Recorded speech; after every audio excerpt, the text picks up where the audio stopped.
Hello दोस्तों, welcome to toppers village. दोस्तों आज हम एक्सरसाइज 16.1 स्टार्ट करेंगे।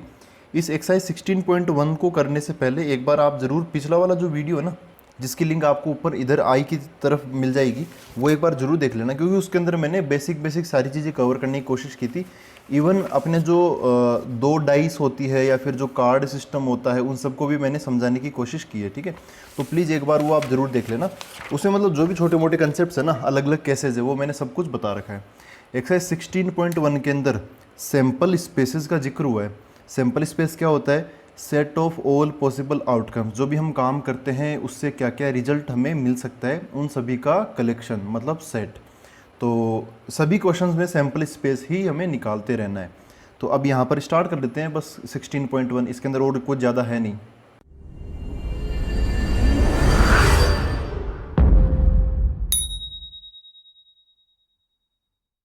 तो दोस्तों यहाँ पर ये बोला है क्वेश्चन नंबर 1 में, यहाँ पर पहले ऊपर बोला in each of the following questions describe the sample space for the indicated experiment. ये एक्सपेरिमेंट दे रखे हैं, रेंडम एक्सपेरिमेंट। यहाँ पर बोला है कि जैसे फर्स्ट क्वेश्चन है, ए कॉइन इज टोस्ड 3 टाइम्स, एक सिक्के को हम 3 बार उछालते हैं, तो उसका हमें सैम्पल स्पेस बताना है। वैसे ये केस तो हमने पिछली बार डिस्कस कर लिया था। जैसे यहाँ पर मैंने एक सिक्के को उछालने का, तब एच और टी ये बनता है। दो सिक्कों को उछालते हैं तो H H T T H T and T H ये बनते हैं, तो 4 बन जाएंगे टोटल। ऐसे 3 कोइंस को जब उछालते हैं तो ये वाले केस बन जाएंगे H H H H H T, ये सारे 8 केस बन जाएंगे ना टोटल। यही यहाँ पे इस क्वेश्चन नंबर 1 में पूछा है। मैंने आगे फिर एक डाई, 2 डाइस, एक कोइन और एक डाइस, ऐसे केस भी मैंने बताए हैं। तो अभी तो हम फटाफट इनको सोल्व कर लेते हैं, क्योंकि ये स्टार्टिंग बहुत आसान क्वेश्चन है। तो क्वेश्चन में क्या बोला है इसके अंदर, यहाँ पे एक जो कोइन है उसको हमने 3 टाइम्स टॉस किया ना, उसको हमने 3 टाइम्स टॉस किया, तो क्या होगा? देखो सैम्पल स्पेस को मैं एस से रिप्रेजेंट कर देता हूँ, तो इसके अंदर क्या आएगा? 3 कोइन है, पहला कोइन इसके एच या टी आ सकता है, दूसरा कोइन एच या टी आ सकता है, तीसरा कोइन एच या टी कुछ भी आ सकता है, मतलब हेड या टेल कुछ भी आ सकता है। तो यहाँ पर हमें तीनों को ही कंसिडर करना ज़रूरी है। पहले पे एच आए, दूसरे पर भी एच आ जाए और तीसरे पर भी एच आ जाए। अच्छा 3 कोइन नहीं है, यहाँ पर एक ही कोइन है ना, एक ही कोइन है, उसको 3 बार उछाला है। तो समझो ये पहले बार का आउटकम है, ये दूसरी बार का आउटकम है, ये तीसरी बार का आउटकम है। एच ऊपर आया है, टी नीचे आया, ऐसे हो गया। ऐसा भी तो हो सकता है कि पहली बार एच आ जाए, दूसरी बार भी एच आ जाए, और तीसरी बार ये जो तीसरी बार जब सिक्का हम उछाले हैं तो ये उल्टा पड़े ऐसे, है ना। या फिर ये जो टी है वो इधर भी आ सकता है। तो ऐसा हमने कई बार किया है, परम्यूटेशन कॉम्बिनेशन में भी ऐसा आ जाता है। यहाँ पे टी एच एच भी ऐसा बन सकता है। फिर और क्या बन सकता है? अब एक एक टी हो गया, अब 2 टी डाल दो इसके अंदर, मतलब ऐसे H T T T H T H, और लास्ट में तीनों बार टी भी आ सकता है, तो टी टी टी ऐसे बन जाएगा। ठीक है, तो ये हो गया पहला क्वेश्चन बना। ये सैम्पल स्पेस बन गया इसका। सैम्पल स्पेस मतलब एस। अब हम डायरेक्ट करेंगे, इतना लिखने की हमें ज़रूरत नहीं है। क्वेश्चन नंबर 2 देखते हैं। तो क्वेश्चन नंबर 2 में देखो क्या बोला है, a die is throne 2 times, एक डाई को 2 बार उछाला है। या फिर ऐसे समझ लो, 2 डाई को हमने 2 डाइस को उछाला है एक बार, कैसे भी समझ लो। 2 अपने पास में डाई है, या फिर एक डाई समझ लो, क्वेश्चन के अकॉर्डिंग चलते हैं। चलो, एक डाई इसको ये फर्स्ट टाइम उछाला है, फर्स्ट टाइम, और ये सेकंड टाइम। तो पहली बार में कुछ आएगा, दूसरी बार में कुछ आएगा। पहली बार में 1 2 3 4 5 6 में से कुछ आ सकता है, दूसरी बार में भी 1 2 3 4 5 6 में से कुछ ना कुछ आ सकता है। हमें दोनों बार को ही कंसीडर करना है, तो देखो सैम्पल स्पेस क्या बन जाएगा, थोड़ा बड़ा सा बनेगा इस बार। हाँ, ऐसा हो सकता है कि पहली बार 1 आ जाए और दूसरी बार 1 या 2 या 3 या 4 या 5 या 6 कुछ भी आ सकता है। तो 1 को, पहली बार वाले 1 को दूसरी बार वाले हर एक से हमें मतलब वो करना पड़ेगा, उसका कॉम्बिनेशन बनाना पड़ेगा। क्योंकि सेट ऑफ ऑल पॉसिबल जो भी संभव है सबको एक बार तो लिखना ही लिखना है, वही होता है सैम्पल स्पेस में। तो 1 से 1 कनेक्ट हो जाएगा, तो 1,1 हो जाएगा, एक ब्रैकेट। फिर 1 2 से कनेक्ट हो जाएगा, तो 1,2 आ जाएगा। ऐसे 1,3 आ जाएगा, वो मैं लिख नहीं रहा। ऐसे 1 करते करते 6 तक हम पहुंच जाएंगे, 1,6 तक पहुंच जाएंगे। अब 2 की बारी, तो 2 भी सभी से कनेक्ट होगा। पहली बार 2 आ जाए, बाद में 1 आ जाए, या 2 आ जाए, या 3 आ जाए, कुछ भी आ सकता है। तो 2,1 भी पॉसिबल है, 2,2 भी पॉसिबल है। ऐसे करते करते 2,6 तक ये भी पॉसिबल है। अच्छा, ऐसे ही आगे से आगे और चलता रहेगा, है ना। यहाँ पर आप पूरे लिखने की ज़रूरत नहीं है, अगर आप समझ रहे हो तो कोई दिक्कत नहीं। आप है ना थोड़ा ऐसे शॉर्टकट में लिख दो, कोई नो प्रॉब्लम। अच्छा, ऐसे करते करते यहाँ पे पहली बार वाला 1 कंसिडर कर लिया, 2 कर लिया, 3 4 5 6 अपने आप बन जाएगा। तो अब 6 वाला लास्ट वाला लिख देते हैं हम। तो पहली बार 6 आ जाए कोमा, दूसरी बार हो सकता है 1 आ जाए, हो सकता है 2 आ जाए, ऐसे करते करते हो सकता है 6 आ जाए। तो 6,1 6,2 ऐसे करते करते 6,6। ठीक है, तो आप ऐसे भी शो कर सकते हो, कोई प्रॉब्लम नहीं है। यहाँ पर आप देखोगे तो टोटल एलिमेंट्स कितने हो गए, तो यहाँ पे बोलते हैं एन एस, मतलब इस एस के अंदर कितने एलिमेंट्स हैं, तो कितने ब्रैकेट है, ये पहला दूसरा तीसरा, 6 इसमें है, 6 इसमें, फिर 6, तो ऐसे 6/6 हो जाएगा टोटल 36 हो जाएंगे। ठीक है, अब हम देखते हैं क्वेश्चन नंबर 3। दोस्तों क्वेश्चन नंबर 3 में बोला ए कॉइन इज टोस्ड 4 टाइम्स, एक सिक्के को 4 बार उछाल दिया। तो ऐसे कितनी भी बार उछाल सकते हैं यार, ये पहली बार, दूसरी बार, तीसरी बार, चौथी बार। इस H T H T H T H T, एक हमेशा डायग्राम आप हमेशा दिमाग में या फिर कॉपी पे चलता रहना चाहिए, बहुत आसान होता है उससे क्वेश्चन करना।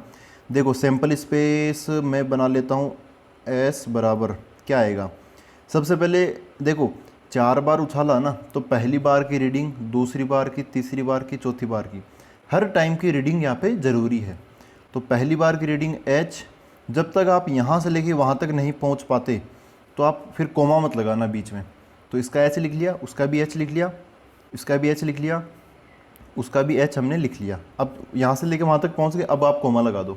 ठीक है, अब आगे कैसे करेंगे, हो सकता है कि एक सिक्का उल्टा पड़ा हो, है ना, तो लास्ट वाले को, सबसे पहले लास्ट वाले को उल्टा पटको। देखो आप रेंडमली करोगे ना तो बहुत कंफ्यूज जाओगे, आप थोड़ा सिस्टमेटिकली करो। तो आप यहाँ से चालू करो ना, यहाँ से उल्टा पटको इसको। तो सबसे पहले एक किसी को टी बना दो, अभी सारे के सारे एच है ना, किसी एक को आप टी बना दो। तो लास्ट वाले को टी बना देता हूँ मैं, एच एच एच टी। अब इस टी को आप इधर उधर बदल सकते हो, तो क्या बन जाएगा ये, मतलब अभी चौथे पर आया ना तो तीसरे पर भी आ सकता है, एच एच टी एच। अब ये यहाँ पर भी आ सकता है, किस पर, इस दूसरे वाले पर, कि ऐसा बन जाएगा एच टी एच एच। ये पहले पर भी आ सकता है, तो ये बन जाएगा टी एच एच एच। तो एक बार टी घूम गया, अब टी 2 बार भी आ सकते हैं, तो ऐसा बन जाएगा एच एच टी टी। ठीक है, लास्ट में जो भी टी को अगर आप नया इंट्रोड्यूस करा रहे हो ना, तो लास्ट में से करवा दो, मतलब थोड़ा सिस्टमेटिकली चलना चाहिए, नहीं तो फिर वही बात है ना, कंफ्यूज हो जाएंगे। यहाँ पे कितने बनेंगे, टोटल 16 बनेंगे, 2 इसके, 2 इसके, 2 इसके, 2 इसके। तो यहाँ पे मल्टीप्लाई करेंगे सभी केसेस को। मल्टीप्लाई क्यों करेंगे, वो परम्यूटेशन कॉम्बिनेशन का पार्ट है, क्योंकि हमें हर एक को कंसिडर करना है। जब हर एक स्टेप ज़रूरी होती है तब हम केसेस को मल्टीप्लाई करते हैं। तो अब अगला क्या बन जाएगा, इस टी को आप थोड़ा आगे ले आओ, एक टी को आगे ले आओ, तो एच टी ऐसा बन जाएगा। अब इस लास्ट वाले टी को भी आगे ला सकते हो, पहले इसको पूरा आगे तक लेके चला जाओ इसको, तो टी एच टी ऐसे बन जाएगा। उसके बाद इतना हो गया। अब आप इसी में इस टी को आगे ले आओ, लास्ट वाले को, तो ऐसा बन जाएगा एच टी एच। जैसे वो होता है ना डिक्शनरी में कैसे हम आगे से आगे बढ़ते जाते हैं, वो उसी प्रकार से ही है। अच्छा, इस टी को एक बार आगे ले जाओ, तो टी एच हो जाएगा। अब क्या करें, इस टी को एक और आगे ले जा सकते हैं, तो क्या बन जाएगा, ये टी एच बन जाएगा। ठीक है, कितने केसेस हो गए अभी तक, 1 2 3 4 5 6 7 8 9 10 11 हो गए, है ना। और एक बार टी आ गया, 2 बार टी आ गया, 0 बार भी टी आ गया, 3 बार टी नहीं आया, तो 3 बार टी ले आते हैं। तो लास्ट में से टी डालूंगा मैं, आगे एच, फिर तीनों के तीनों टी। ठीक है, अब यहाँ पे एच अकेला हो गया, तो एच यहाँ पे पहले स्थान पर है, इसको दूसरे स्थान पर भी रख सकते हैं, तो टी एच टी बन जाएगा। और फिर उसके बाद में तीसरे स्थान पर रख दो, तो टी एच टी, और चौथे स्थान पर तो टी एच। और ऐसे ही अब 3 बार टी आ गया, अब चारों बार टी लिया हो, टी, क्या 16 टोटल 16 बन जाने चाहिए, 1 2 3 4 5 6 7 8 9 10 11 12 13 14 15 16, है ना, टोटल 16 यहाँ पर बन चुके हैं। तो अभी अपना सही हो गया ये। अब हम क्वेश्चन नंबर 4 की तरफ बढ़ते हैं। तो देखो क्वेश्चन नंबर 4 में क्या बोला है, a coin is tossed and a die is thrown. एक तो कॉइन को उछाला है और एक डाई को थ्रो किया है। तो बात यह है कि एक तो अपने पास में कॉइन है जिस पे हेड या टेल कुछ भी आ सकता है, और एक डाई ले लेते हैं। तो डाई पर क्या आ सकता है, 1 2 3 4 5 6 में से कुछ भी आ सकता है। तो आपको क्या करना है, इसका एच लो और इनके साथ फिर एक एक नंबर ले लो, फिर ऐसे टी ले लो, फिर एक एक नंबर ले लो। तो ऐसा बन जाएगा, यहाँ पर सैम्पल स्पेस ऐसा हो जाएगा, एच का 1 के साथ H1, ठीक है, फिर बाद में H का 2 के साथ में तो H2, फिर H3, ऐसे करते करते 6 तक आ जाएगा। अब सिक्के पर टेल भी तो पड़ सकता है ना, तो T फिर इधर 1 आ सकता है, फिर अगला T2 T3 ऐसे करते करते T6 इतना बन जाएगा। तो इसमें कितने हो गए, H में 6 तक पहुंच गए, T में भी 6 तक पहुंच गए, तो टोटल 12 हो जाएंगे इसके अंदर। ठीक है, अब हम देखते हैं क्वेश्चन नंबर 5। तो देखो दोस्तों क्वेश्चन नंबर 5 में बोला a coin is tossed and then a die is rolled. अच्छा, एक कॉइन को उछाला और जो डाई है उसको भी फेंका हमने। Only in case A head is shown on the coin. अच्छा अच्छा अच्छा अच्छा, ठीक है ठीक है, मतलब कॉइन को उछालेंगे ना, तब अगर हेड आ जाए तब हम इस एक किसी डाई को रोल करेंगे, वरना डाई को रोल नहीं करेंगे अगर टेल आ गया तो ऐसा है। एक सिक्के को हमने उछाला, उस पर एच या टी कुछ भी आ सकता है। अगर एच आ गया है ना एच, तब हम फिर किसी एक डाई को हम क्या करेंगे, रोल करेंगे, एक पासे को हम पलटेंगे। तो देखो क्या बन जाएगा यहाँ पर, अगर सैम्पल स्पेस देखो क्या होगा, अगर टेल आ गया तो टेल के बाद तो कुछ ही नहीं, कहानी खत्म है ना। अगर टेल नहीं आया, हेड आ गया, तो उसके बाद में ये जो पासा है वो 1 2 3 4 5 6 कुछ भी आंसर हमें दे सकता है। तो फिर एच के बाद में 1 आ सकता है, पासे वाला भी कंसिडर करना पड़ेगा। मतलब अगर पासे तक पहुंचना है ना, तो फिर इधर हेड आना ज़रूरी है, और हेड आते ही फिर ये जो 1 2 3 4 5 6 है ना, ये एक्टिवेट हो जाएंगे। टेल आएगा तो फिर वो एक्टिवेट नहीं होगा। तो H1 आ सकता है, फिर H2 आ सकता है, H3 आ सकता है, H4 आ सकता है, H5 आ सकता है, H6 आ सकता है।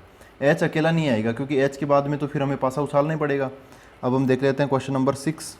तो दोस्तों क्वेश्चन नंबर 6 ये है, 2 boys and 2 girls are in room X। ठीक है, एक रूम X है, उसमें 2 बॉयज़ और 2 गर्ल्स हैं। And 1 boy and 3 girls in room Y।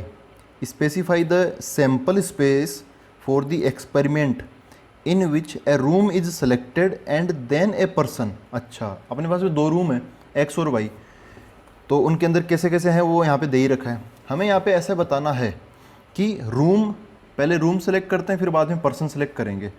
ठीक है, तो ऐसा समझो कि ये पहला रूम है X और ये दूसरा रूम है Y। इसमें 2 बॉयज़ हैं और 2 गर्ल्स हैं। इसके अंदर 1 बॉय एंड 3 गर्ल्स है। ठीक है, ऐसे है। तो सबसे पहले अच्छा यहाँ पर क्या बोला है, पहला काम तो ये करना है कि हम रूम सेलेक्ट करेंगे, और दूसरा काम क्या करना है हमें, फिर उसमें से कोई एक पर्सन है ना, एक पर्सन हम क्या करेंगे, सेलेक्ट करेंगे। तो उसी हिसाब से हमें यहाँ पे सैम्पल स्पेस बताना है। तो क्या होगा, सैम्पल स्पेस में भी फिर ऐसे होगा, पहले रूम का नाम रखो, बाद में आपको पर्सन का नाम रखना है। ठीक है, जैसे क्वेश्चन ने बोला वैसे चलना है। तो पहले रूम मैंने ले लिया, मान लो X, तो X आ जाएगा। फिर उसके बाद में इस रूम के अंदर 2 बॉयज़ हैं, तो बॉयज़ तो पता नहीं कौन से हैं, तो आप क्या करो, इसको B1 और B2 मान लो। और गर्ल्स है, तो गर्ल्स को आप 2 गर्ल्स है ना, तो G1 और G2 मान लो। ऐसे ही रूम Y के अंदर एक बॉय है, तो देखो इस बॉय को उनमें से मत मानना, क्योंकि ये एक ही टाइम पर इतने सारे सिस्टम है ना, 2 बॉय इसमें है, एक बॉय इधर, तो ये वाला जो बॉय है वो इनसे अलग है, तो इसको आप B3 मान लेना, B1 B2 इधर मान ही लिया था। अब Y के अंदर 3 गर्ल्स है, तो 2 गर्ल्स तो यहाँ पर है, 3 गर्ल्स आप यहाँ पे मान लो G3 G4 एंड G5।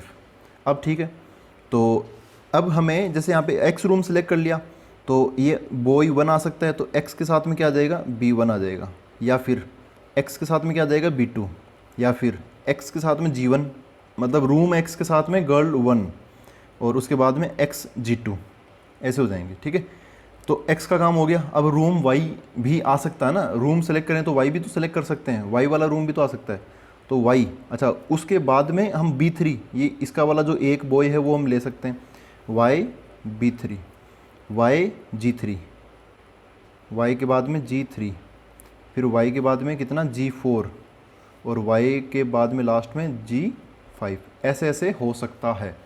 ठीक है, ऐसा नहीं होगा कि Y के बाद में B1 आ जाएगा, नहीं, जो B1 है वो तो X के अंदर है, Y के अंदर नहीं है, Y के बाद वही आएंगे जो Y के अंदर है। अब देखते हैं हम क्वेश्चन नंबर 7। तो दोस्तों क्वेश्चन नंबर 7 में ये बोला है 1 die of red colour, 1 of white colour and 1 of blue colour are placed in a bag. ठीक है, 1 die is selected at random and rolled, its colour and number on its uppermost face is noted. ठीक है, describe the sample space. एक तो है red, एक white और एक ब्लू कलर में, रेड वाइट ब्लू। ठीक है, तो क्वेश्चन नंबर अपना 7 क्या है, एक है रेड, एक है वाइट और एक क्या है ब्लू। ठीक है, ऐसे 3 डाई है अपने पास में। ऐसे डायग्राम बना लेंगे तो थोड़ा और अच्छे से समझ में आ जाएगा। ठीक है, तो ये किसी एक बैग के अंदर है ना, एक थैला है, उसके अंदर ये तीनों चीज़ें हैं, तीनों डाई है। तो इनमें से उस थैले में से ये रेड के लिए मैं आर इस्तेमाल करूँगा, आर वर्ड, और वाइट के लिए मैं डब्ल्यू इस्तेमाल करूँगा, और ब्लू के लिए मैं बी इस्तेमाल करूँगा। ठीक है, तो किसी को भी निकालोगे डाई है तो 1 से 6 तक तो नंबर मिलेंगे ही मिलेंगे अगर डाई निकालोगे, डाई निकालने के बाद में।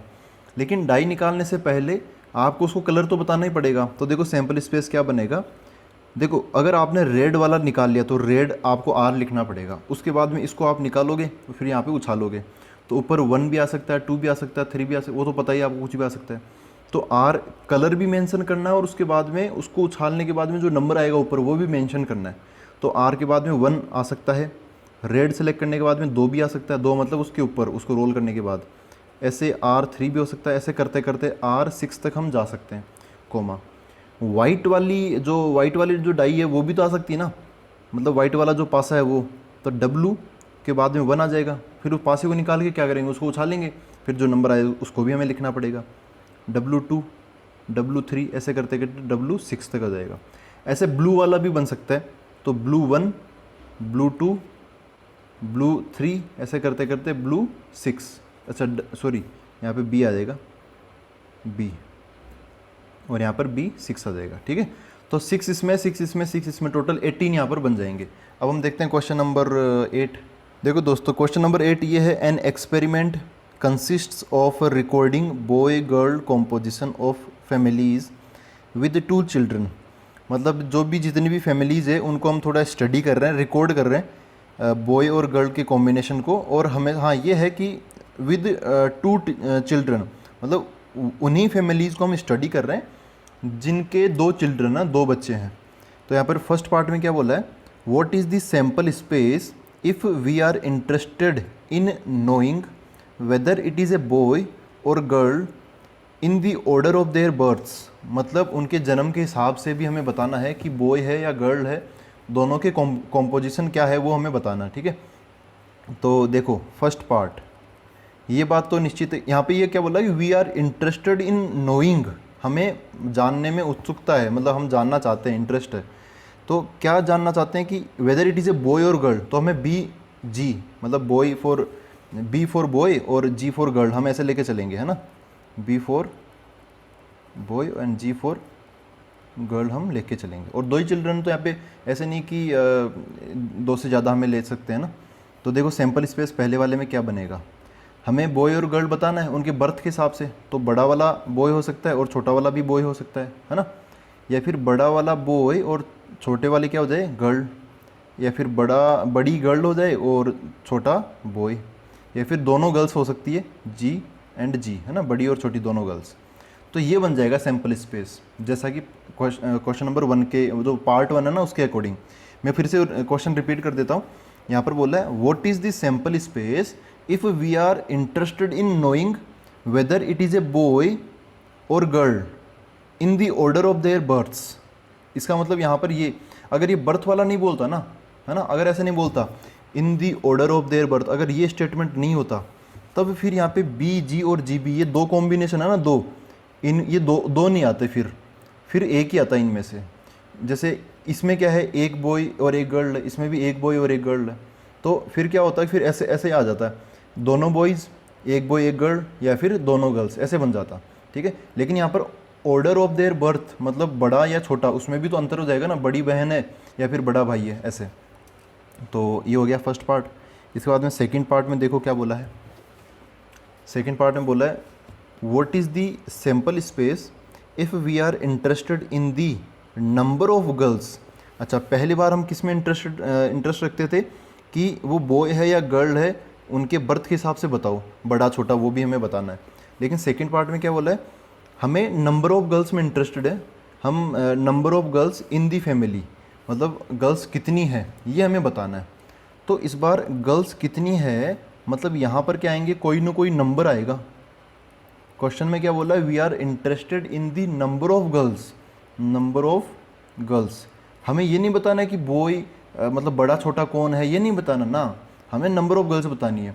तो नंबर की बात की तो नंबर तो क्या होते हैं, गर्ल्स कितनी हो सकती है, 0 भी हो सकती है, 1 भी हो सकती है, 2 भी हो सकती है, 3 भी हो सकती है, 4 5 कितनी भी हो सकती है। लेकिन यहाँ पे मैक्सिमम 2 बॉयज़ का ये है, मतलब हमने कंसिडर किया है। तो देखो ये है, इनके अलावा तो कोई कुछ केस बनेगा नहीं है ना, ये तो सबसे मतलब आसान तरीका हो गया। इसी से आप इन्फॉर्मेशन निकालो नंबर ऑफ़ गर्ल्स का। अगर दोनों बॉयज़ है तो फिर नंबर ऑफ़ गर्ल्स कितनी हो जाएगी, 0। तो भाई एक तो 0 आ सकता है नंबर ऑफ़ गर्ल्स के नाम पर, एक तो 0 आंसर बन सकता है। या फिर इन दोनों, इसमें तो ये बन गया, इन दोनों केस में अगर बी जी है या फिर जी बी है, तब एक ही तो गर्ल है ना यहाँ पर, तो नंबर ऑफ़ गर्ल्स यहाँ पर एक बन जाएगा। और गर्ल गर्ल दोनों गर्ल है, तब क्या होगा, दोनों गर्ल है तो यहाँ पे नंबर ऑफ़ गर्ल्स हम चाहते हैं तो 2 बन जाएगा। 3 नंबर तो 3 भी होता है, 4 भी होता है, 5 भी होता है। तो लेकिन यहाँ पर तो 2 से ज़्यादा तो चिल्ड्रन है ही नहीं ना, तो अपने 2 से ज़्यादा कोई आंसर नहीं बनेगा। तो इस बार सैम्पल स्पेस में क्या आएंगे, नंबर 0 1 2। ठीक है, देखो सेकंड पार्ट का जो सैम्पल स्पेस है उसमें नंबर्स आ रहे हैं, लेकिन फर्स्ट पार्ट का जो सैम्पल स्पेस है उसमें ऐसे नाम आ रहे हैं। तो हम इन्हीं में इंटरेस्टेड थे, इसलिए यहाँ पर ऐसी चीज़ें आ रही है। वहाँ पर हम बॉय है या गर्ल है ये जानना चाहते थे, यहाँ पर हम गर्ल्स की संख्या, नंबर ऑफ गर्ल्स ये जानना चाहते हैं, इसलिए यहाँ पे नंबर्स आ रहे हैं। तो अब हम देखते हैं क्वेश्चन नंबर 9। तो देखो दोस्तों क्वेश्चन नंबर 9 में बोला है a box contains 1 red and 3 identical white balls. अच्छा, एक बॉक्स है जिसमें एक तो रेड बॉल है और एक अपने पास में, 3 अपने पास में एकदम same to same white balls है। ठीक है, 2 balls are drawn at random, उसमें से हमने 2 बॉल्स निकाली, कैसे, in succession without replacement. Succession का मतलब क्या है कि एक निकालने के बाद में दूसरी निकाल रहे हैं हम, है ना, एक के बाद दूसरी, सक्सेशन यही तो होता है, एक के बाद दूसरी। तो 2 बॉल्स निकालनी है हमें, पहले एक निकालेंगे फिर मतलब फटाफट दूसरी भी निकाल लेंगे उसके बाद में, इन सक्सेशन विदाउट रिप्लेसमेंट। मतलब जो पहली हमने निकाली ना वो वापस उसके अंदर मत डालना, पहली जो निकाली वो हाथ में रख लेना, फिर दूसरी और निकाल लेना हैंड टू हैंड। फिर क्या बोला है, right the sample space for this experiment. ठीक है, तो हमें 2 बॉल्स निकालनी है, तो इसमें अलग चीज़ क्या होगी, उनका कलर अलग अलग हो सकता है और तो कुछ भी अलग नहीं होगा। ठीक है, समझो कि एक बैग अपने पास में, ये क्या है अपना बैग है, इसमें एक तो है वाइट बॉल और सॉरी एक तो है रेड बॉल, एक रेड और यहाँ पे 3 वाइट है, WWW। ठीक है, इसमें हमें 2 बॉल्स निकाल लिए हैं, तो देखो सैम्पल स्पेस क्या हो जाएगा। अगर पहली बारी रेड आ गई तो दूसरी वाली बॉल, अब देखो रेड आ गई उसको हमने रखा नहीं वापस, यहाँ पे क्या है, क्या बोला है, विदाउट रिप्लेसमेंट। ठीक है, यहाँ पे विदाउट रिप्लेसमेंट का मतलब क्या है, जब पहली बॉल हम निकाल लेंगे ना तो उसको वापस नहीं डालेंगे, बस हाथ में रख लेंगे। तो पहले मान लो रेड आ गई तो रेड बॉल हम हाथ में रख लेंगे, फिर हम निकालेंगे तो देखो एक ही तो रेड बॉल थी ना, तो बाकी बची हुई बॉल्स तो क्या है, वाइट है, तो फिर दूसरी वाली बॉल कैसे निकलेगी, वाइट निकलेगी, पक्का वाइट निकलेगी वो। ठीक है, या फिर ऐसा हो सकता है कि मैं इनमें से एक बॉल निकालूँ और वो वाइट आ जाए हाथ में कौन सी बॉल आ गई, वाइट आ गई, पहली वाली बॉल वाइट। अब दूसरी निकालूंगा तो दूसरी वाली बॉल, जैसे एक वाइट आ गई तो मैं इसको छुपा लेता हूँ, अब 2 तो वाइट बची और एक रेड। तो अब अगेन मैं अगर दूसरी बॉल निकालूंगा तो रेड भी हो सकती है और वाइट भी हो सकती है। तो पहली बॉल वाइट आने के बाद में रेड भी आ सकती है दूसरी वाली, या फिर पहली बॉल वाइट आने के बाद में वाइट भी आ सकती है दूसरी वाली। ठीक है, और कुछ बन सकता है कॉम्बिनेशन, सोचो एक बार कि कुछ अलग ही कलर आ जाए, अलग कलर तो आ ही नहीं सकता, यही बनेगा। ठीक है, तो इतने ही अपने केसेस बनेंगे, यहाँ पर टोटल 3 केस ही होंगे, रेड वाइट, वाइट रेड या फिर वाइट वाइट। ठीक है, तो अब हम देखते हैं क्वेश्चन नंबर 10। तो दोस्तों क्वेश्चन नंबर 10 ये रहा, इसमें बोला an experiment consists of tossing a coin, ठीक है, and then throwing it second time, okay, if a head occurs. अच्छा, मतलब एक कॉइन है उसको सबसे पहले उछालेंगे, अगर उस पर हेड आ गया तो दोबारा और उछालेंगे। If a tail occurs on the first toss then a die is rolled once. अच्छा, ठीक है। तो समझे आप क्या है क्वेश्चन के अंदर, एक कॉइन है, ठीक है, हेड या टेल उस पर कुछ भी आ सकता है। अब उसके 2 केस बन गए, अगर हेड आ गया या टेल आ गया। हेड आ गया तो फिर से क्या करेंगे, हम सिक्के को उछालेंगे, उस पर फिर से हेड या टेल कुछ भी आ सकता है। अगर टेल आ गया तो फिर हम क्या करेंगे, एक डाई लेंगे, मतलब पासा लेंगे और उसको फेंकेंगे फिर। ठीक है, तो यहाँ पर अपने पास में 1 2 3 4 5 6 कुछ भी आ सकता है। तो अब बताओ सैम्पल स्पेस क्या होगा, रुकना नहीं है, देखो एक चीज़ यहाँ पर है और दूसरी चीज़ यहाँ पर है।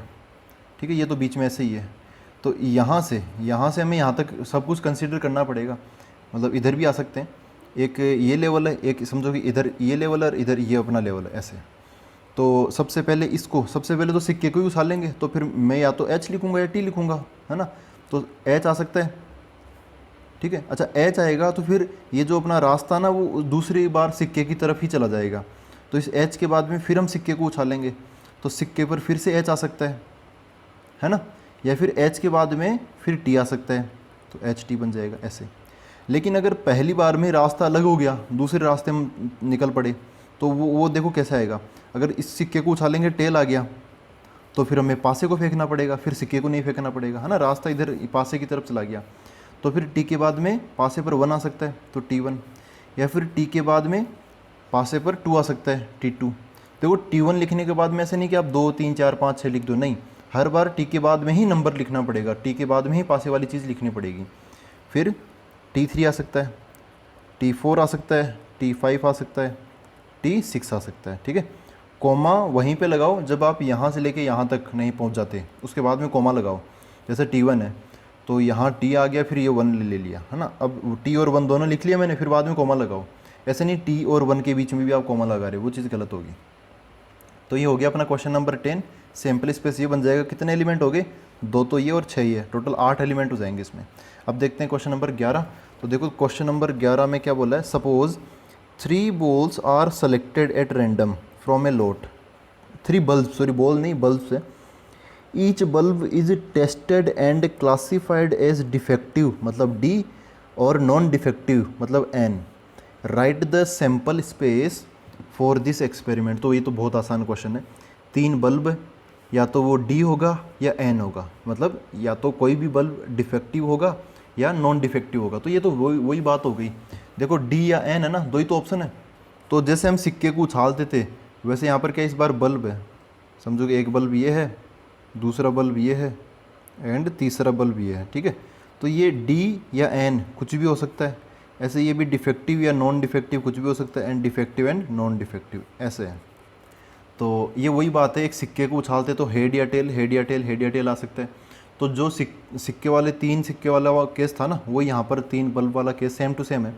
सैम्पल स्पेस क्या बनेगा, डिफेक्टिव डिफेक्टिव डिफेक्टिव, तीनों को कंसिडर करना। जब तक आप यहाँ से लेके इनको सबको सोल्व कर, इनको सबका चीज़ें लिखते हुए यहाँ तक फाइनल ख़त्म नहीं कर देते, तब तक कोमा मत लगाना। तो इसका डिफेक्टिव ले लिया, इसका डिफेक्टिव ले लिया और इसका डिफेक्टिव ले लिया, फिर कोमा, यहाँ से यहाँ तक पहुँच गए। अब दूसरे राउंड पे डी डी एन ले सकता हूँ, मतलब डिफेक्टिव डिफेक्टिव और लास्ट वाला नॉन डिफेक्टिव ले लूँ, मतलब ऐसे डी डी एन। अब आप समझ के क्या लिखना है, अभी एन इधर आ जाएगा दूसरे वाले स्थान पर अकेला। अभी एक एन को हमने लाया ना यहाँ पे, तो एक ही एन को अभी थोड़ा घुमाओ उसको, तो डी एन डी बन जाएगा। और ये एक अकेला एन पहले स्थान पर भी आ सकता, तो एन डी डी बन जाएगा, कोमा। तो एक एन था वो घूम लिया, यहाँ पे एन था ही नहीं, वो भी हो गया। अब 2 एन आ सकते हैं, तो 2 एन हम यहाँ और यहाँ ना लास्ट वाले की तरफ से आप एन इंट्रोड्यूस करो। तो पहला वाला डिफेक्टिव और लास्ट वाले दोनों एन एन। अब यहाँ पे इस डी को घुमा दो, है ना, डी पहले स्थान पर है तो इसको दूसरे पे ले आओ, N D D, sorry N D N ऐसा बन जाएगा, 2 एन है ना, हाँ। अब डी को तीसरे स्थान पर ले जाओ तो क्या बन जाएगा, एन एन डी ऐसा बन जाएगा। अब 2 एन भी आ गए, अब 3 एन डाल दो, मतलब तीनों नॉन डिफेक्टिव ले लो, एन एन एन। इसके अलावा और कुछ बनेगा क्या, और कुछ नहीं बनेगा, बस ये 8 केस यही बनेंगे। तो दोस्तों अब हम देख लेते हैं क्वेश्चन नंबर 12। इसमें क्या बोला है, एक कॉइन इज़ टोस्ड, अच्छा एक कॉइन को उछाला, if the outcome is head, अगर एच आया, ए डाई इज़ थ्रोन, एक डाई को फिर हमने उछाल दिया। ये उसी तरीके से जैसे अभी क्वेश्चन नंबर कौन सा था, ये वाला था ना 10वां, वैसे ये है। चलो देखते हैं आगे क्या किया। अभी तक ये हुआ कि अगर एच आ गया तो फिर डाई को उछाल दिया पासे को। If the die shows the even number, अच्छा उस पर फिर से die is thrown again, okay. What is the sample space for the experiment, okay okay okay. अब देखो इसको क्या है, ऐसा समझो एक सिक्के को हमने उछाला, है ना, एक सिक्का लिया हमने, उस पर हेड या टेल कुछ भी आ सकता है ना, एच या टी कुछ भी आ सकता है। फिर क्या बोला कि क्वेश्चन नंबर 12 ये ना, हाँ। फिर बोला कि हेड अगर आ गया, अगर हेड आया तो फिर क्या करेंगे, हम एक पासा लेंगे और उसको उछालेंगे, ठीक है। और अगर इस पासे पर क्या आ गया, इवन नंबर, अगर इस पासे पर इवन नंबर आ गया तो देखो इवन वाला रास्ता अलग बना लेता हूँ मैं और ओड वाला अलग बना लेता हूँ। ओड मतलब कौन से, 1 3 5, इवन मतलब क्या आ सकता है इस पर 2 4 6 आ सकता है, ऐसे 8 वगैरह तो आएगा नहीं, 1 2 3 4 5 6 ये 6 ही आउटपुट होते हैं। तो यहाँ पर बोला if the die shows even number the die is thrown again, फिर इस डाई को फिर से फेंका, अगर इवन नंबर वाला रास्ता आ गया तो फिर से हम एक डाई को फेंकेंगे। बस इतना ही करना है। अब इसके बाद में कुछ भी नहीं बोला तो हमें इसके तो फिर सारे ले लेंगे, है ना, 1 2 3 4 5 6, इसके तो हम सारे ही कंसिडर कर लेंगे। तो ऐसा रास्ता है। तो देखो क्या बनेगा यहाँ पे क्वेश्चन नंबर 12 का सैम्पल स्पेस क्या होगा। तो सबसे पहले जो रास्ते जल्दी ख़त्म हो रहे हैं, जैसे सिक्के पर टेल आ गया ख़त्म, फिर आगे कुछ नहीं करना, या फिर इस पे हेड आके फिर इस पे ओड नंबर आ गया तो ये यहाँ पे ख़त्म, है ना, इनको पहले लिख लेंगे। और जो रास्ता सबसे लंबा है, जैसे हेड आ गया उसके बाद में इवन नंबर भी आ गया तो फिर एक और पासे को उछाला, तो इसको लास्ट में लिख लेंगे, ठीक है। तो सबसे पहले टेल आ गया, कहानी यहीं ख़त्म, कॉमा लगा दो। अब हेड आ गया, ठीक है, अब टेल पे तो दोबारा आएंगे नहीं, टेल का तो हमने लिख ही लिया। अगर हेड आ गया एच, तो फिर एच के बाद में फिर अगर ओड नंबर आ गया तब कहानी खत्म हो रही है, तो H1 लिख लो, कहानी खत्म, कॉमा लगा दिया। H3 लिख लो, कहानी खत्म, कॉमा लगा दिया। H5 लिख लो, कहानी खत्म, कॉमा लगा दिया। लेकिन H सिक्के पर हेड आने के बाद में इस डाई पर जब हमने इसको उछाला, है ना, इसके बाद में ये उछालना तो ज़रूरी है, इसको उछाला और फिर इवन नंबर आ गया, वो अभी हमने लिखा नहीं है, ओड वाला तो लिख लिया। तो अब उसको लिखेंगे ना 2 को, जैसे मैं H के बाद में 2 को लिखूँ तो फिर से हमें फिर एक डाई को उछालना पड़ेगा, तो उसका जो आउटपुट आएगा ना वो भी हमें यहाँ पे लिखना पड़ेगा। तो H के बाद में मैं ले लेता हूँ 2, H2, और H आ गया, फिर 2 आ गया, फिर बाद में क्या आ सकता है अपना 1 भी आ सकता है ना। तो फिर यार यहाँ पे H2 1 तो ऐसा हो जाएगा कि 21 हो गया, H21, ऐसे नहीं करेंगे। तो इसको मैं एक काम करता हूँ, ब्रैकेट में डाल देता हूँ H, 2, 1 और यहाँ पे ब्रैकेट रख देता हूँ। अब ठीक है, कन्फ्यूज़ नहीं होना, आप ब्रैकेट ज़रूर लगाना, नहीं तो फिर कन्फ्यूज़ हो जाओगे इसके अंदर, क्योंकि यहाँ पे मैंने ब्रैकेट इसलिए लगाया क्योंकि फिर 2 है ना, 2 और 1, ये 2 आ रहा है इस पासे पर, ये 1 आ रहा है उस पासे पर, अगर मैं इनके बीच में कॉमा नहीं लगाऊंगा तो फिर कन्फ्यूज हो जाएंगे कि 21 कैसे आ रहा है, ठीक है, ये मिल गया हमें। फिर कॉमा, H के बाद में 2, अच्छा H और 2 के बाद में लास्ट में, तो लास्ट वाला जो नंबर है यहाँ पे जैसे मैंने 1 लिखा है, तो ये तो इसका है 1, ऐसे 2 भी आ सकता है, 3 भी, कुछ भी आ सकता है ना। तो ऐसा तो फिर क्या बन जाएगा, H, 2, 2 बन जाएगा। ऐसे करते करते H, 2, 6 तक यहाँ पे बन सकता है। फिर अगला H, 4, है ना, इधर हेड आ जाए, अब 4 आ जाए इस पर, तब भी हम आगे बढ़ जाएंगे। H, 4, अच्छा 4 के बाद में फिर 1 आ सकता है, H, 4, 1, इधर H के बाद में 2 आया था इन सब के अंदर, अब H के बाद में 4 आ सकता है, इवन नंबर ये भी है, तो H के बाद में 4 आ गया, तो फिर 2 भी आ सकता है लास्ट वाले में, यहाँ वाला 3 भी आ सकता है, 4 भी आ सकता है, लास्ट में 6 भी आ सकता है। तो क्या आ जाएगा, H, 4, 6, ये हो गया, ये भी हो गया कॉमा। और क्या है, H के बाद में 6 आ गया यहाँ वाला, फिर बाद में 1 2 3 4 5 6 कुछ भी आ सकता है। तो H, 6, 1, H, 6, 2 और लास्ट में H, 6, 6, ये बन गया है, 6 ये हो गया। टोटल कितने हो गए, 1 2 3 4 तो ये हो गए। उसके बाद में इसमें 6 बनेंगे टोटल, क्योंकि ये यहाँ से जाके यहाँ पे जाके ख़त्म होगा, है ना। 2 के बाद में ये 6 आ सकते हैं, 4 के बाद में भी ये 6 लोग आ सकते हैं, 6 के बाद में भी 6 लोग आ सकते हो, तो ये भी 6, ये भी 6, ये भी 6, तो 18 ये हो गए और 4 ये, टोटल कितने हो गए, 22। तो आई होप ये आपको क्लियर हुआ है। ऐसे ब्रांचेज बना लिया करो, ब्रांचेज मतलब ये इसको बोलते हैं ट्री डायग्राम, है ना, ट्री डायग्राम बना लिया करो आप। क्लास 12th की जो प्रोबेबिलिटी होगी उसमें ये ट्री डायग्राम बहुत हेल्प करेगा, देखना। तो अभी हम देखते हैं क्वेश्चन नंबर 13। तो दोस्तों क्वेश्चन नंबर 13 में ये बोला the numbers 1 2 3 4 are written separately on 4 slips of paper. ऐसे 4 छोटे छोटे टुकड़े ले लिए कागज़ के, एक पर 1 लिख दिया, दूसरे पर 2 लिख दिया, तीसरे पर 3 लिख दिया और चौथे पर 4 लिख दिया। The slips are put in a box and mixed thoroughly. A person draws 2 slips from the box one after the other without replacement. Describe the sample space for the experiment. तो ये तो वही बात होगी, ऐसा हमने पहले भी किया था, एक बैग है उसमें अलग अलग कलर की वो सब है ना, वो उस टाइप से। तो यहाँ पे देखो क्वेश्चन नंबर 13 में क्या बोला है, एक बैग है, जैसे वो लॉटरी का टिकट निकालते हैं ना वैसे है, तो उसमें 1 है, 2 है, 3 भी लिखा है और 4 भी लिखा है, ऐसे पर्चियाँ पड़ी है उसके अंदर। तो हमें क्या करना है, पहले एक पर्ची निकालनी है, फिर दूसरी पर्ची निकालनी है। तो सैम्पल स्पेस क्या होगा देखो, तो तो यहाँ पर दो दो नंबर आने वाले हैं, तो फिर मैं क्या करूँगा, ऐसे वो होता है ना जैसे एक्स कोऑर्डिनेट वाई कोऑर्डिनेट लिखते हैं, तो वैसे मैं कोमा लगा लगा के यहाँ पे पहला नंबर दूसरा नंबर, या फिर कोई कॉम्बिनेशन भी यहाँ पे बन सकता है, तो ऐसे हम लिखते चलेंगे। देखो तो मान लो कि जब हमने पहली पर्ची निकाली उस पर 1 लिखा हुआ आ गया, ठीक है। तो अच्छा, उसके बाद में क्या बोला कि विदाउट रिप्लेसमेंट है, क्वेश्चन में साफ साफ बोला है विदाउट रिप्लेसमेंट। इसका क्या मतलब है कि जो हमने निकाल लिया ना, जो जैसे मान लो पहली बार हमने 1 निकाल लिया, तो फिर 1 बाहर ही रहेगा, अपने हाथ में रहेगा 1, ठीक है। और तो 1 तो फिर अंदर तो जाएगा नहीं वापस, फिर क्या बचे 2 3 4 बचे हैं। तो यहाँ पे दूसरी पर्ची में वहाँ पे 2 भी आ सकता है, 3 भी आ सकता है और 4 भी आ सकता है, तो 1,2 बन जाएगा, है ना। अगर 2 निकाला तो अगर 1 के बाद में 3 हाथ में आ गया तो 1,3 या फिर 1,4 ऐसा बन जाएगा। अगर पहली बार में ही, है ना, जैसे मैं यहाँ पे एक फॉर्मेट बना देता हूँ, फॉर्मेट ये चलेगा हमेशा, ऐसा सब मैंने फॉर्मेट बना दिया। यहाँ पर क्या होगा, अब जैसे पहली जगह अगर मेरे हाथ में दो नंबर लिखी हुई जो पर्ची है वो लग गई, तो फिर 2 2 2, 2 के बाद में क्या आ सकता है, 2 को तो छुपा लूँगा, फिर क्या बचा 1 3 4, तो 2 के बाद में 1 आ सकता है, 2 के बाद में 3 आ सकता है, 2 के बाद में 4 आ सकता है। 2 के बाद में 2 नहीं आएगा क्योंकि वो तो विदाउट रिप्लेसमेंट है, हमने निकाल लिया 2, वापस नहीं डालेंगे, तो वापस से 2 का कोई ऑप्शन ही नहीं बनेगा, ठीक है।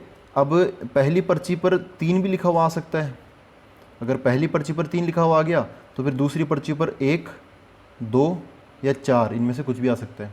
ऐसे लास्ट में 4 लिखा हुआ मिल जाए सबसे पहले, तो फिर हमें 1, 4 के बाद में 2 या फिर 4 के बाद में 3 ये मिल सकता है। तो टोटल कितने हो गए, 3 ऐसे 4 ऐसे, तो टोटल 12 केसेस यहाँ पे बन जाएंगे। तो अब हम क्वेश्चन देखते हैं, क्वेश्चन नंबर 14। तो दोस्तों क्वेश्चन नंबर 14 में देखो क्या बोला है, an experiment consists of rolling a die and then tossing a coin once if the number on the die is even, ठीक है। if the number on the die is odd the coin is tossed twice, write the sample space। अच्छा, ये तो वही case हो गया यार, अभी जैसे हमने शायद क्वेश्चन नंबर 12 में किया था ना, उसमें एक सिक्का फिर दोबारा सिक्का फिर डाई ऐसे कुछ था उसके अंदर, या फिर 2 बार डाई ऐसा कुछ था, वैसे यहाँ पर है। देखो 1 बाई 1 करते हैं यहाँ पर। A experiment consist of rolling a die, सबसे पहले एक डाई को हमने रोल किया, ठीक है। मैं क्वेश्चन एक पढ़ता जा रहा हूँ। देन टॉस ए कॉइन, अगर उस पर इवन नंबर आ गया तब हम एक कॉइन को टॉस करेंगे। तो ऐसे है यहाँ पे इवन मतलब 2 4 6, ओड मतलब 1 3 5। अगर इवन नंबर आ गया तब हम क्या बोला है, एक कॉइन को टॉस करेंगे, तो फिर यहाँ पे कॉइन को उछालेंगे। अच्छा, अगर ओड नंबर आ जाए तब क्या बोला है, तब बोला है कॉइन इज टॉस्ड ट्वाइस, मतलब इसी कॉइन को हम 2 बार उछालेंगे, ठीक है। तो देखो सबसे पहले ये काम हुआ, फिर बाद में 2 केसेस बन गए। यहाँ पर एक कॉइन को अगर हम उछालेंगे तो ये एक अकेला एक ही कॉइन है, तो इसका तो फिर अपने पास में क्या ऑप्शन बनेगा, हेड या टेल का कुछ बन सकता है। अगर 2 कॉइन है तो 2 कॉइन के 4 केसेस होते हैं, आपको अगर याद हो तो एच एच हेड हेड आ सकता है, या फिर हेड टेल आ सकता है, या फिर टेल हेड आ सकता है, या फिर टेल टेल आ सकता है। तो अब आसान हो जाएगा अपने लिए करना क्वेश्चन। देखो सैम्पल स्पेस क्या बनेगा, 2, अगर मान लो इस पर 2 आ गया, इवन नंबर है, तो फिर एक कॉइन को एक बार ही हम उछालेंगे, तो 2 के बाद में फिर एच आ सकता है, फिर 2 के बाद में टी आ सकता है, तो 2H या फिर 2T बन गया ऐसे, कोमा। 2 के बाद, अच्छा 2 का काम हो गया। अब 4 के बाद में हेड आ सकता है या 4 के बाद में टी आ सकता है, तो 4H एंड 4T, इसका भी काम खत्म। 6 के बाद में H या T, तो 6H या मतलब कोमा लगा दिया मैंने, 6T ऐसे बन गया कोमा। अब 1, अगर ओड नंबर आ गया, जैसे 1 आ गया, तो 1 के बाद में फिर 2 बार उछालेंगे, तो फिर HH आ सकता है या HT आ सकता है, तो 1 के बाद में ये कुछ भी आ सकता है। तो 1 के बाद में मैं चारों चीज़ें लिखूंगा, मतलब एक साथ नहीं लिखूंगा, कोमा लगा के लिखूंगा, या तो ये बन सकता है या फिर ऐसे ऐसे। तो 1 के बाद में HH, फिर 1 के बाद में HT, 1HT, 1 के बाद में TH एंड लास्ट में 1 के बाद में टी, ऐसा बन जाएगा। ऐसे 3 का सीन होगा। यहाँ पे जैसे 1 लिखा है वैसे मैं क्या लिख दूंगा, 3 लिख दूंगा, एक बार में 5 लिख दूंगा, क्योंकि रूट सेम ही है ना, ये वाला रास्ता सेम ही है, 1 लिखो या 3 लिखो या 5 लिखो। तो मैं इसको खुद ही लिख देता हूँ फटाफट, तो ये बन जाएगा यहाँ पे 5TT, ठीक है। तो टोटल ये केसेस बन जाएंगे मेरे पास में, कि देखो ये वाला सेम ही है ना, यहाँ पे एक अंतर नहीं है। यहाँ पे 1 1 1 था, तो मैंने यहाँ पे इस अगली बार 3 3 3 डाल दिया, और सबसे लास्ट में मैंने यहाँ पे 5 5 5 और 5 डाल दिया, ठीक है। फॉर्मेट सेम ही है क्योंकि ये सेम रास्ता ही है ना, इसके बाद में यही आएगा हर बार। तो क्वेश्चन नंबर 14 हो गया। अब देखते हैं हम क्वेश्चन नंबर 15। तो देखो इसमें क्या बोला है क्वेश्चन नंबर 15 में, a coin is tossed if it shows a tail. अच्छा, उस पर टी आ गया, तब क्या करेंगे, we draw a ball from a box which contains 2 red and 3 black balls, ठीक है। फिर क्या बोला है, if it shows head we throw a die then find the sample space वगैरह, ये सब हमें बताना है। तो देखो यहाँ पर कैसे करेंगे, यहाँ पर 15th में क्या बोला है कि एक कॉइन है, कॉइन को उछालेंगे, तो वही बात है, हेड या टेल कुछ भी आ सकता है। अगर टेल आए तब हम एक बॉल निकालते हैं ना, तब हम क्या करेंगे, एक अगर टेल आ गया तो फिर क्या करेंगे, अपने पास में एक बॉक्स है, समझ लो कि ऐसा कुछ डायग्राम है बॉक्स का। इसके अंदर क्या बोला है, इसके अंदर कुछ बॉल्स पड़ी है, इसमें से एक बॉल हम निकालेंगे। कितनी बॉल्स है, यहाँ पर बोला है कि 2 तो रेड बॉल्स है और 3 ब्लैक बॉल्स है ना, 3 ब्लैक ऐसे हैं। तो इसमें से हम 1 बॉल ड्रॉ कर लेंगे, ठीक है। अगर हेड आ गया तब क्या करेंगे, फिर तो वो तो सिंपल एक डाई को उछालेंगे हम, एक पासे को फेंकेंगे। तो इस पर तो फिर क्या आ सकता है, अपने पास में 1 2 3 4 5 6, इनमें से ही कोई ना कोई हमें देखने को मिलेगा। अब दोस्तों यहाँ पर एक इंटरेस्टिंग बात ये है, यहाँ पर ये जो बॉल्स है ना, ये आइडेंटिकल नहीं है। जैसा कि क्वेश्चन यहाँ पर पहले तो इसको देख लो, क्वेश्चन नंबर 15 को ही पढ़ लो। क्या बोला है, if we draw a ball from a box which contains 2 red and 3 black balls. Identical नहीं बोला है, आइडेंटिकल का नाम ही नहीं है। लेकिन जैसा हमने क्वेश्चन नंबर कौन सा किया था, 9 किया था ना, 9, उसमें बोला 3 आइडेंटिकल वाइट बॉल्स। इसका मतलब आइडेंटिकल अगर लिखा हुआ आए तब आपको आइडेंटिकल समझना है, अगर लिखा हुआ ना आए तो फिर अलग अलग ही कंसिडर करना है। समझ लो कि ऐसे है, यहाँ पर आइडेंटिकल लिखा हुआ नहीं है ना, तो इसका मतलब क्या है कि 2 रेड बॉल है ना, वो अलग अलग कंपनी की है, मतलब है तो उनका कलर रेड ही, लेकिन कोई एक अलग कंपनी है, दूसरी अलग कंपनी है।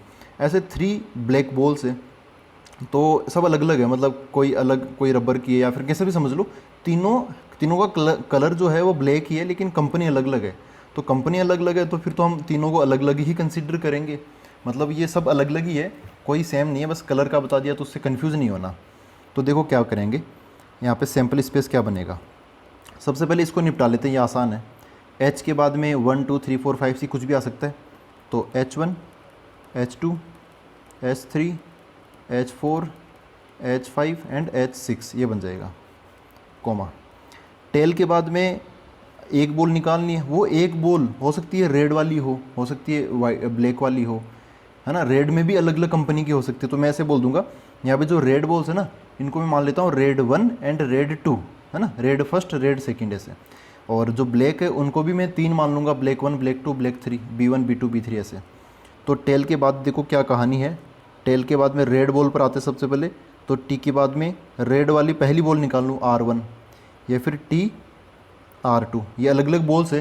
मैंने बोला ना यहाँ पे आइडेंटिकल नहीं बोला, तो कंपनी अलग अलग है, तो रेड 1 अलग और रेड 2 अलग है, दोनों रेड ही लेकिन कंपनी अलग अलग है, तो इसलिए हम R1 R2 बोल रहे हैं। फिर टेल के बाद में ब्लैक पर आते हैं, तो ब्लैक 1 आ सकती है टेल के बाद में, टेल के बाद में ब्लैक 2 या फिर टेल के बाद में ब्लैक 3 आ सकती है, ठीक है। तो ऐसे 6 तो वो बन गए और 5 ये बन गए, टोटल 11 यहाँ पर सैम्पल स्पेस में एलिमेंट्स है। अब हम देखते हैं इस एक्सरसाइज का लास्ट क्वेश्चन, क्वेश्चन नंबर 16। तो देखो इसमें क्या लिखा हुआ है, a die is thrown repeatedly until a 6 comes up. अच्छा, जब तक 6 नहीं आता तब तक डाई को फेंकते रहना है, फेंकते रहना है। What is the sample space for this experiment. बहुत शानदार। देखो क्या बोला है, आप इस क्वेश्चन को समझे क्या है। यहाँ पर देखो एक ट्री डायग्राम बना के मैं आपको समझाता हूँ। ट्री डायग्राम बनाते हैं कि एक डाई है अपने पास में ऐसे, इस पर क्या आ सकता है। देखो यहाँ पे जब तक 6 नहीं आ जाता तब तक रुकना नहीं है। तो अब हमें 6 को बहुत एकदम स्पेशल स्थान देना पड़ेगा, मतलब 6 अलग और बाकी नंबर अलग। 6 यहाँ पे स्पेशल हो गया इस क्वेश्चन के अंदर। यहाँ पे क्वेश्चन में क्या बोला है, अनटिल 6 कम्स अप, तो 6 को हमें अलग ही स्थान देना पड़ेगा, अलग ही रिस्पेक्ट देनी पड़ेगी इसको। तो इसमें ऐसा हो सकता है कि इधर थोड़ा नीचे बना लेता हूँ इसको, कि ऐसा हो जाए यहाँ पे 6 आ जाए और यहीं पे अपना काम ख़त्म। अगर 6 नहीं आया तो फिर 1 2 3 4 5 आ सकता है, अगर 1 2 3 4 5 में से कोई आ गया तो फिर क्या करेंगे, हम डाई को फिर से फेंकेंगे। फिर से फेंकेंगे तो यहाँ पर फिर से क्या हो सकता है कि क्या आ जाए, 6 आ जाए। तो दूसरी बार में अगर 6 आ गया, अपना काम वहीं ख़त्म, अनटिल 6 कम अप्स। अगर दूसरी बार में 6 नहीं आया, क्या आ सकता है, 1 2 3 4 5 आ सकता है। और 1 2 3 4 5 आएगा तो फिर से हमें, क्योंकि 6 तो आया नहीं ना इस रास्ते में, तो फिर से हमें डाई को क्या करना पड़ेगा, रोल करना पड़ेगा या फिर फेंकना पड़ेगा, पासे को फेंकना पड़ेगा। और फिर से फेंकेंगे तो फिर से क्या हो सकता है, 6 आ सकता है। 6 आते ही कहानी ख़त्म यहीं पे, अनटिल 6 कम्स अप, तो कहानी यहीं ख़त्म हो जाएगी। अगर नहीं हुई तो फिर से 1 2 3 4 5 को आना पड़ेगा, फिर से वही बात है ना। तो ऐसे बनते चले जाएंगे। तो इस पूरी कहानी में 6 अलग है और 1 2 3 4 5 अलग है। तो देखो क्या बनेगा इसके अंदर सैम्पल स्पेस। थोड़ा समझना, यहाँ पे थोड़ा सा कॉम्प्लिकेटेड हो सकता है, कोशिश करते हैं इसको अच्छे से करने की। तो सबसे पहले यहाँ से चालू करते हैं। ये फर्स्ट टाइम है ना, ये अपना पहली बार में ये कहानी है। तो इस डाई पर हो सकता है कि पहली बार में ही क्या आ जाए, 6 आ जाए, तो पहली बार में ही कहानी ख़त्म हो जाएगी। तो उस केस में हमें क्या बताना है, सैम्पल स्पेस बताना है। सैम्पल स्पेस मतलब इस पर आ क्या रहा है वो बताना है। तो पहली बार में अगर 6 आ जाएगा तो फिर तुम्हें 6 ही बताऊंगा ना कि भाई 6 आया, तो 6 आ जाएगा, कहानी ख़त्म, कोमा लग जाएगा, कहानी ख़त्म होते ही कोमा। ठीक है। अगर पहली बार में कहानी ख़त्म नहीं हो रही, इसका मतलब उस पर 1 2 3 4 5 आया होगा। तो 1 2 3 4 5 आने के बाद में फिर हमें यहाँ तक जाना, मतलब सोचना पड़ सकता है। तो इसके बाद में हो सकता है कि पहली बार में कहानी ख़त्म नहीं हुई लेकिन दूसरी बार में हुई हो। मतलब पहली बार में 1 आ गया तो दूसरी बार जब उछाला हमने डाई को अगेन तो 6 आ गया, कहानी यहाँ पे ख़त्म। इस रास्ते पे भी जा सकते हैं, लेकिन ये रास्ता तो आपको पता ही कि एंडलेस है, ये कहीं पर भी ख़त्म नहीं होगा ऐसे। तो जो ख़त्म होता जा रहा है उसको आप लिखते चलो, ऑब्वियसली उसी को लिखोगे ना कि जो ख़त्म हो रहा है। जो ख़त्म ही नहीं हो रहा है उस पर तो फिर डॉट डॉट डॉट लगाना पड़ेगा। तो जो ख़त्म हो रहे उस पैटर्न में चलो पहले आप, और लिखेंगे भी उसको सिस्टमेटिकली। तो पहली बार में 1 आ गया, फिर 6 आया, कहानी ख़त्म। या फिर 2 आया, 6 आया, कहानी ख़त्म। 3 6 4 6 या 5 6 कुछ भी आ सकता है। तो उसको ऐसे लिखेंगे, पहली बार तो ये 6 हो गया, अगली बार 1 6 आया, 6 आते हैं ना, अनटिल 6 कम्स अप।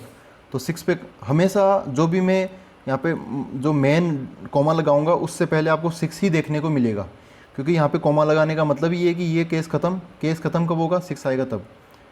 तो 2 6 आ सकता है, कॉमा, फिर 3 6 आ सकता है, कॉमा, 4 6, कॉमा, 5 6, कॉमा। तो ये वाला केस समझ गए आप। यहाँ से 1 2 3 4 5 के बाद में 6, तो 1 6 2 6 3 6 4 6 5 6, ये सब मैंने यहाँ पे लिख लिया। कहानी ख़त्म हो रही थी इसलिए मैं ब्रैकेट बंद करता जा रहा था। लेकिन अब समझो, अब रास्ता और बड़ा हो गया, इधर ये जा चुके, ये वाला रास्ता भी देख चुके। अब ये 1 2 3 4 5 पहली बार में, दूसरी बार में फिर से 1 2 3 4 5, फिर उसके बाद में आ गया 6, तीसरी बार जाके हमें 6 मिला। अब ये वाला केस लिखते हैं। तो 1 के बाद में 1 आ जाए, फिर 6 आ जाए, फिर 1 के बाद में 2 आ जाए, फिर 6 आ जाए, 1 के बाद में 3 6, 1 के बाद में 4 6, 1 के बाद में 5 6, 1 के बाद में बस हो गया है ना, 1 की तो कहानी ख़त्म होगी। फिर 2 के बाद में फिर 1 आ जाए, फिर 6 आए। तो ऐसे बहुत सारे केस बन जाएंगे। तो देखो क्या बनेगा, पहले मैं कुछ एक लिखूंगा फिर डॉट डॉट लगा के छोड़ देंगे। ऐसे ही कर सकते हैं, ऐसे क्वेश्चन में कोई एंड तो होता नहीं है ऐसे क्वेश्चन का। अनटिल मतलब फिर वो क्वेश्चन खिंच जाएगा लंबा, इन्फिनिट तक जा सकता है ये। फिर तो क्या लिखूंगा मैं, पहली बार में 1 आ गया, दूसरी बार में फिर 1 आ गया, और तीसरी बार में जाके 6 मिला, एक केस बन गया। या फिर 1 के बाद में पहली बार 1 आ गया, दूसरी बार 2 आ गया, फिर तीसरी बार 6 ख़त्म, फिर 1 3 6 ख़त्म। ऐसे करते करते 1 5 6 ख़त्म। ठीक है। क्या ऐसा ही होगा? और भी हो सकता है, पहली बार में 2 आएगा तब भी कहानी जा सकती है तीसरी बार तक। 2 1 6, पहली बार में 2 आ जाए, दूसरी बार में भी 2 आ जाए, कहानी ख़त्म नहीं होगी, तीसरी बार में 6 आ जाए, कहानी ख़त्म, कॉमा लगा देंगे, ब्रैकेट बंद। फिर 2 3 6, ऐसे करते करते लास्ट में 2 5 6। ठीक है, ऐसे बन जाएगा। तो इसका कोई एंड ही नहीं है, आप लास्ट में डॉट डॉट लगा देना। आप समझ तो रहे हो ना कि लास्ट में क्या करना है। ऐसे सब बन जाएंगे। अब चौथी बार में भी, तीसरी बार में भी हो सकता है कहानी ख़त्म ना हो, इधर 1 2 3 4 5, इधर 1 2 3 4 5, फिर से 1 2 3 4 5, फिर हो सकता है चौथी बार में जाके हमें 6 मिले, या फिर चौथी बार में भी ना मिले, 5वीं 6ठी 7। तो ऐसे इन्फिनिट, इसके अंदर एलिमेंट्स कितने होंगे, इन्फिनिट एलिमेंट्स होंगे। तो अभी तक ये पहला हमने क्वेश्चन देखा है जिसके अंदर जो सैम्पल स्पेस है उसके अंदर हमें इन्फिनिट एलिमेंट्स देखने को मिल रहे हैं। बाकी सब में फाइनाइट थे, मतलब ऐसे डॉट डॉट डॉट लगा के नहीं छोड़ रहे थे, है ना, मतलब ख़त्म हो रहे थे, गिना जा सकता है उनको, इसमें गिना नहीं जा सकता। तो ये हुई अपनी एक्सरसाइज 16.1। अब मिलते हैं अगले वीडियो में, आगे कुछ देखेंगे। Thank you very much.